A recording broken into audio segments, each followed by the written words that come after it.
Hello everyone, lovely to see you all. It is a beautiful morning out here and I can barely see anything. But I just wanted to, whoa, here we go with the coffee. Hello. I just wanted to remind you guys of a few predictions that I made. Back when I only had about 18 followers. Sorry, I drank that coffee too quick. James Joseph, hola, ¿cómo estás? Ah, man. Spero que stai bene in Italian. In Spanish, I wouldn't know how to say that. I hope you are well. All right.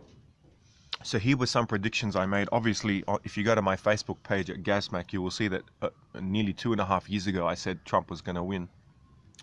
And remember, I'm a progressive who said Trump was going to win.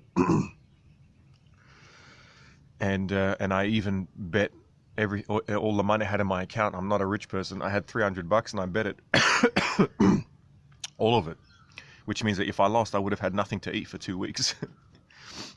That's how confident whether I like it or not. What do we got here? Sabah al-khair, Gabi, ya ahlan wa sahlan bitanya. I did get rid of the other groups. I'm rebooting. So, yeah, just to remind you guys of some other predictions that I made. What I made over, I think at the beginning of this year, and like I said, I only had a handful of followers and some of you were there. I predicted that Trump deliberately wanted to sabotage the healthcare plans by the Republicans. And I also told you, it wasn't me, it was back when I was still in my OWL format, my OWL days. And I said that he was deliberately calling it Ryan Care, the first one. That's why and this is a master brander. And that was not a coincidence. And there's a reason.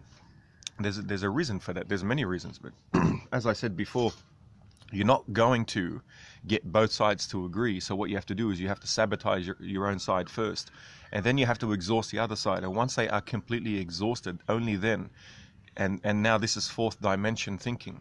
So I attribute this to Trump as much as I have all the bad things to say about him that you'll hear on every other station. So I'm not going to waste my time repeating them. But it is not all bad. It is not a monochromatic view, right? It is quite obvious that it is highly. You predict the Brexit stayed up all night. I should have bet on it. That's the way to do it. You gotta. If you really predict something, you gotta put your money on it. That's why I go on a Periscope and I make it, because if I'm wrong, you've got evidence. But so far, touch wood, I've been dead on. So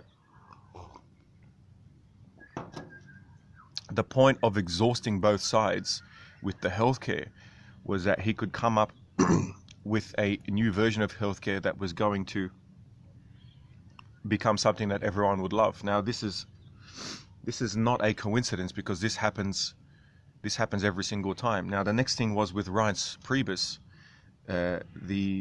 He deliberately wanted his enemies on his side. Now, if you notice, what a lot of Republicans said when he started getting his staff was that he was getting all of these Republicans that didn't support him, and the Alex Jones types and the Roger Stones were all saying this.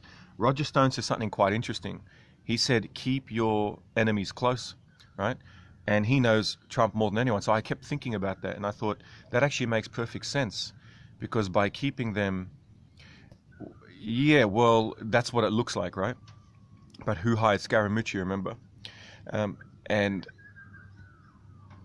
so there was a deliberate attempt to calm down the Republicans by having all the enemies on Trump's side. Now we have to remember either Trump, right? And I'm a mathematician, as you guys know.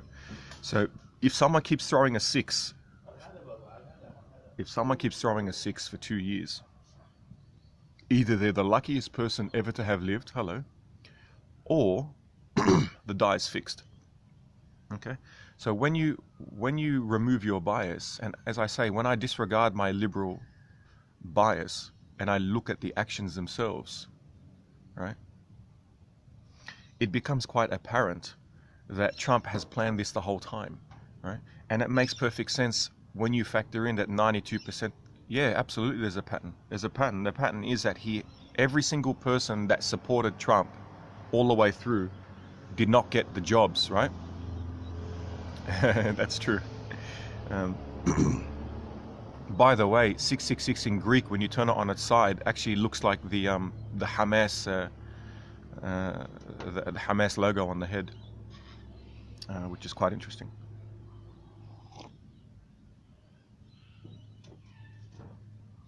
Mark of the beast. Not that I believe in that, but I know a lot of Christians will. So I just the Monster Energy drink, yeah, damn straight. So the prediction was that he would definitely keep his enemies close in order to solidify the Republican Party, right, and to have them think that they could use him, and he was playing them so that he could keep them on his side to consolidate power. ISIS, yeah, that's true. So I'll be very clear on that. I'll say it again, right? All the people that were like vocally for Trump, none of whom I agree with at all, but it is irrelevant, right? If you notice, those who were all in support of Trump, right, the regular people that were sort of in politics, I disagree.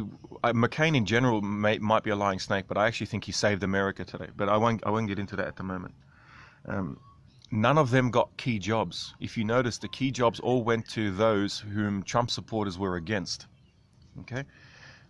Now, they were getting very upset. And I think they were getting upset because they're too emotionally involved. And that's one of the benefits of being a liberal in those sections. Four-dimensionally, anyone who thinks McCain made a mistake is making a mistake. And I'll explain that in a sec. We'll get there.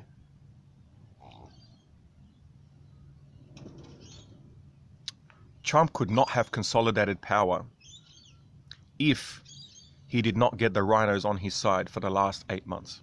It would never have happened. Okay, they would have done everything to destroy him. So what he did was he gets his enemies on his side because that way it allows him to consolidate the party and consolidate power. Why does he care? Exactly. And that's even more of a noble thing that he did if that's the case. But we'll get there in a sec. All right. So first of all, you guys know I'm not a Trump supporter. But I'm a Trump understander, and that's why I was able to profit off betting on him and the predictions, and why I actually got a lot of followers at the beginning, because everything I was saying was dead on. And I told you I'm a mathematician first, before my biases. Right?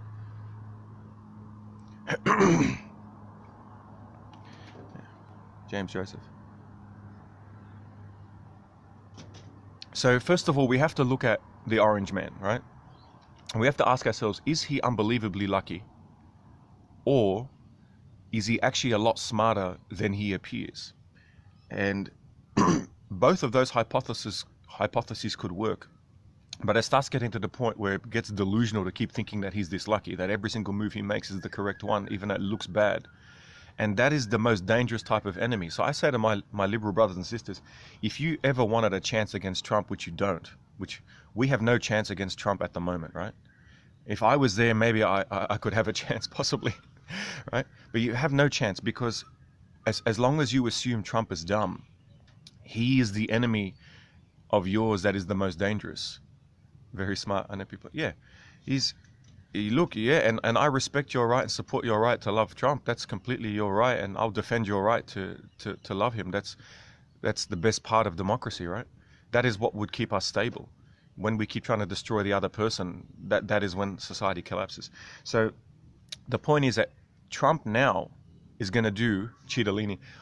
Here's my prediction now. So now you have a new prediction. Now that I've told you all the things I was right about, here's my new prediction. Trump now is going to do what he always does. Oh yeah, I don't like Mike Pence at all. I'm sorry. That's my thing. Sorry about that. All right. Here's the prediction. My prediction is that just like Trump has done this every single time when he's gone to the people for new ideas, he's going to do the same thing again with healthcare. You wait and see.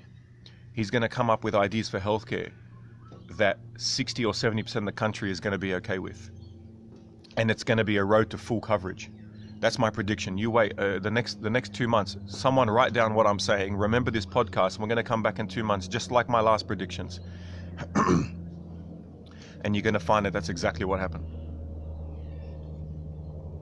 Why do I think this? Hillary can go to hell, my friends. All right, so thank you, Sofa Pain. Well, hopefully you'll be saying that in 10 years. Anyway, so the where were we? Where were we just there on Trump just before?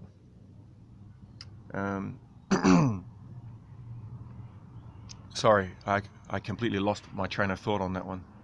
I think Surfer Babe smacked the ego part of my brain and I lost where I was going.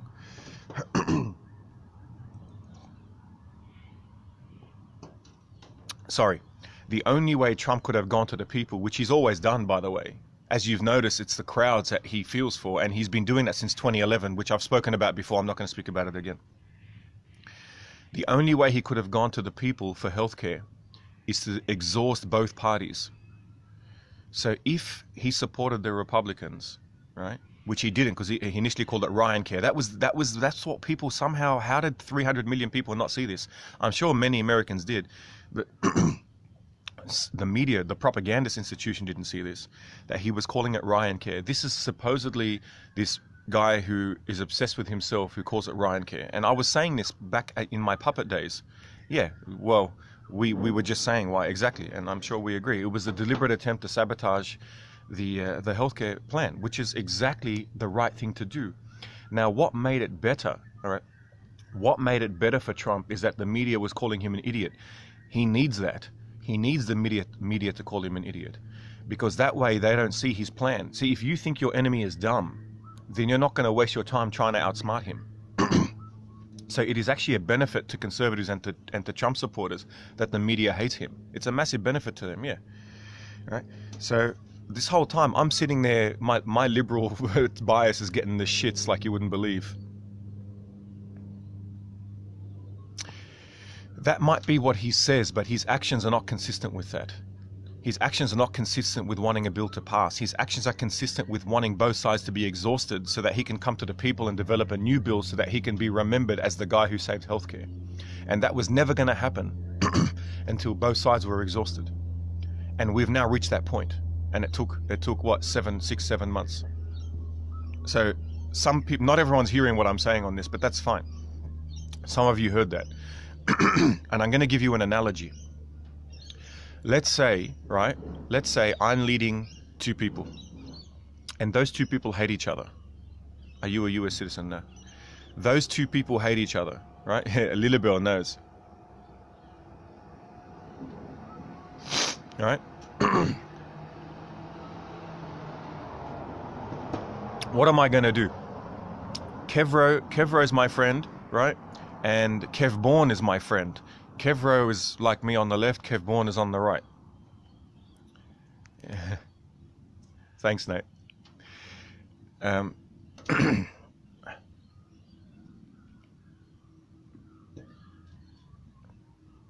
right. So, where are we here? They're both fighting each other, right? So what is the plan? The plan, right, is to have them both fight each other till they're both exhausted, and then I walk out as the winner. So that to me is the hypothesis. You're trying to pigeonhole me. I don't know what you mean by liberal. I think you mean fake leftist when you use the word liberal. All right. So that was the plan by Trump, and that's now exactly what's going on, right? What will happen is, and here's the interesting thing. At the end, here's the other prediction that I have. At the end, when the healthcare comes through, there's going to be two narratives. There's going to be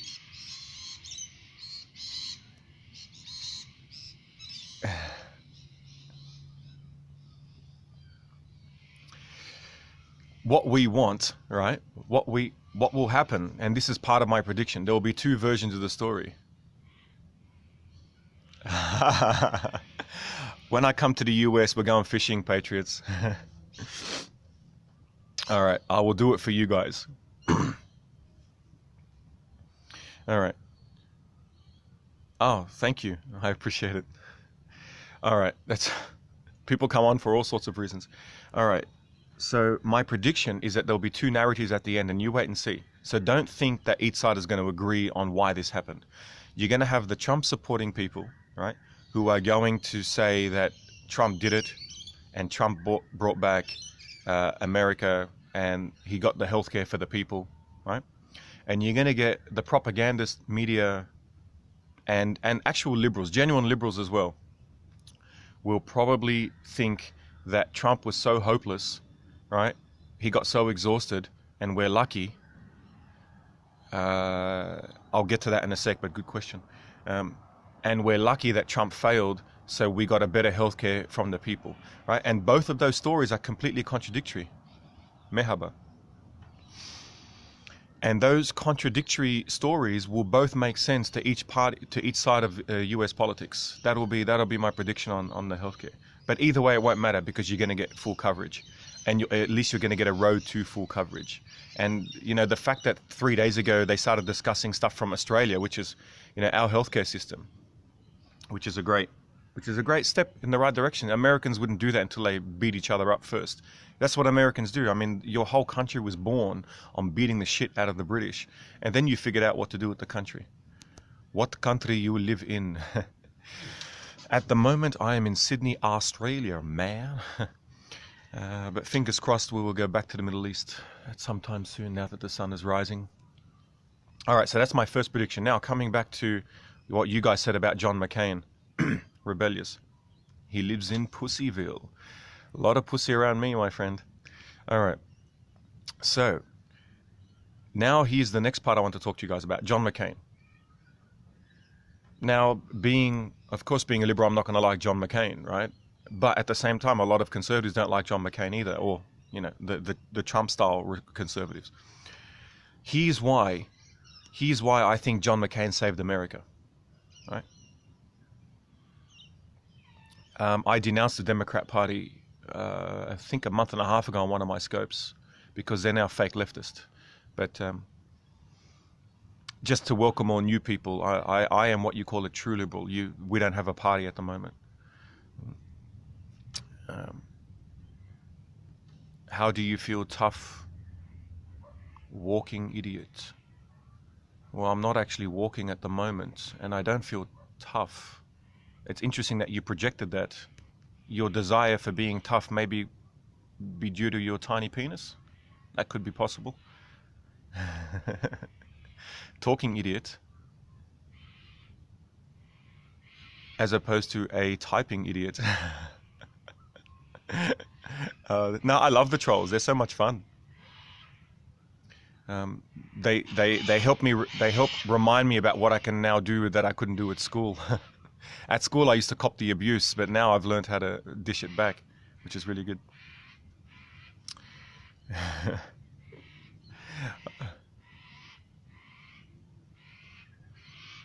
Of wit battle. All right. So I'll tell you why what McCain did, and to see the troll show, yeah. Viewer projection 101. All right. So here is why I think, right? And you can be open to criticize as much as you like, but this is why I think McCain saved America. McCain saved America because the only asshole in the room was the only adult in the room today. And it reminds us all about how delusional and how biased we can become. What did he do? He didn't let the bill go through. Okay. Now, I'm going to pause right here. That bill was a disaster. And it doesn't matter whether I'm a liberal or not. I'll tell you why it's a disaster. It's a disaster because it would have destroyed it. And I'll tell you why. Not for any reason, not for the health, even if, and here's my point, even if that healthcare bill would have covered everyone and cost half as much as Obamacare, it would have been a disaster. And I'll tell you why. It was a disaster because no one on the liberal side of America wanted that bill to go through. That was the reason it was a disaster. And so the Republicans, right, would have had their reputation destroyed, and they would have lost one of the upcoming elections, because they would have forced the healthcare bill in the same way that Obama used to force things down the Republicans' throats and up their buttholes, right? It's the method of delivery. So be very careful. What I'm saying is it was the method of delivery that would have destroyed the Republican Party. Okay. The Republicans did not like it when Obama shoved things down their throats. Exactly. And I said back in the day, now you guys, butthole, you guys know that I was mostly an Obama supporter, except for his Middle Eastern policy and some things, right? What about Trump satisfying his base? That's the last thing on his mind. He always comes at him last. Yeah, I know. So, and that's fine, right? Best way I've heard it yet. So, but here's the thing. Whenever Obama shoved something down your conservative throats, that pissed me off. It pissed me off. And I'll tell you why. Because I knew that by him doing that, he was going to cause the rise of some Trump-like figure.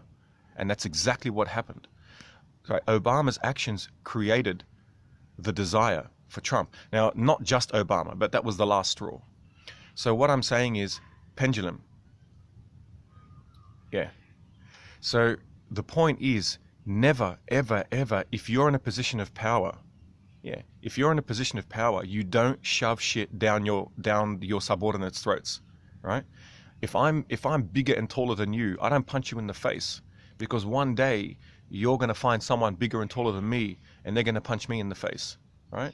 So the point is, what Obama did, right, was absolutely wrong, and that is exactly what the Republicans were trying to do.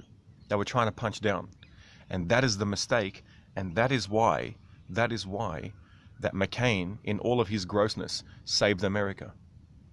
Because if they forced it through, then all that would have done was cause resentment and unify the fake leftists and cause a lot of liberals. Right? It would have caused a lot of liberals. That is one version of history, absolutely. All right? So that is why McCain saved America. McCain saved America because by respecting bipartisanship, whether that's good or bad is not relevant. He respecting bipartisanship, it decreased, slightly decreased the fuel on the left to rise up and create their own Trump. Just a little bit. Only two ways had the best life. Either credit yourself or tear everyone else's life down. Because half the population disagrees. That's right, and that causes the pendulum swing. I'm marking this date on the calendar. Excellent. All right, so that was really all I had to say. Yeah, no, you're absolutely right. You're absolutely right. But when it comes to you're not qualified to give your opinion, see, you're an authoritarian. That's anti-free speech. Free speech means everyone gives their opinion, but you're qualified to not listen. So you can always leave.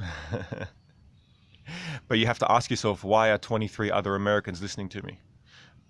Are you smarter than all of them? Maybe. The guy with the beanie. Thank you very much.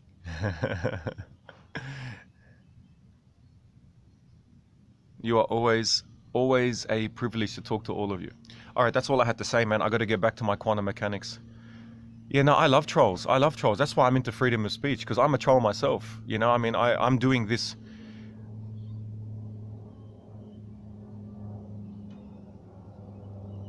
Yeah, that's right. Yeah, trolls are the best. I miss them. All right, guys, that's all I had to say on that topic. Yeah, always a pleasure, man. The next election right now, bro, sup with the gloves, man. It's really cold out here. Taking advice from a pure liberal. Yeah, nah, you're welcome. Free speech always comes first. You know, like, let's say if I was in the room with all you guys, and it looks like at least half of you are Trump supporters, right? If I was in the room with you guys and I had the power to do something that I wanted, I still wouldn't do it. I wouldn't do it. It's the same with DJing, right? The Rock.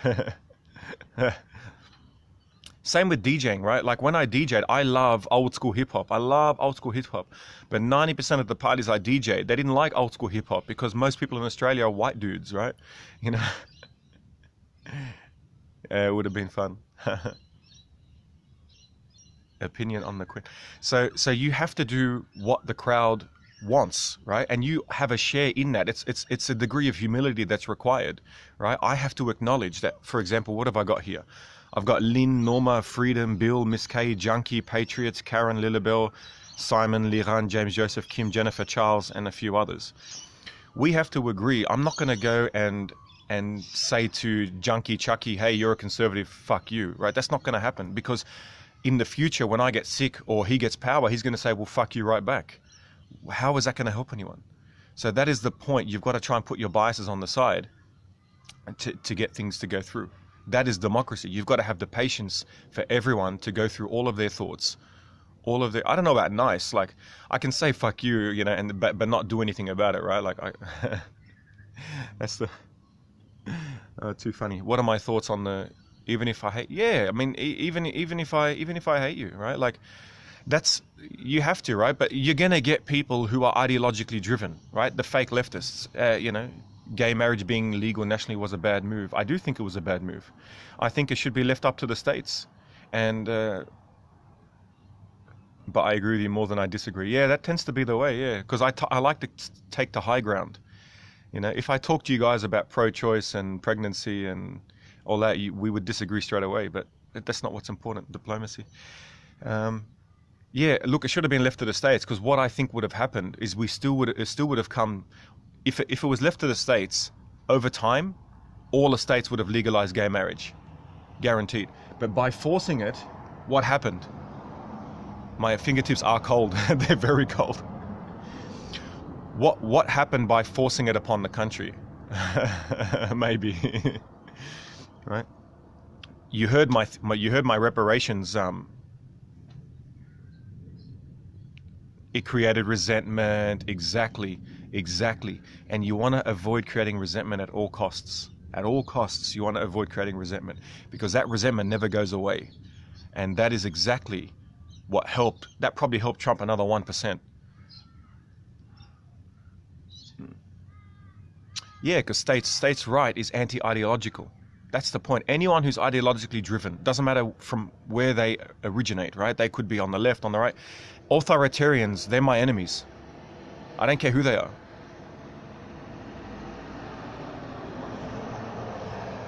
So, you know, if I'm pro-choice, yeah, I know. If I'm pro-choice and you're pro-life, right?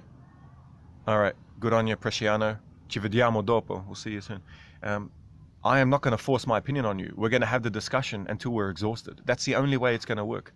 It'll never work any other way. And the authoritarians are the ones who want to force either pro-life or pro-choice on people. They're the ones who got to go. They got to get out of the field. Exactly, and that's why shy Brexit happened. That's exactly right. It's so obvious. Anyway, I'm going to go. My two predictions to take away from this. Number one, right?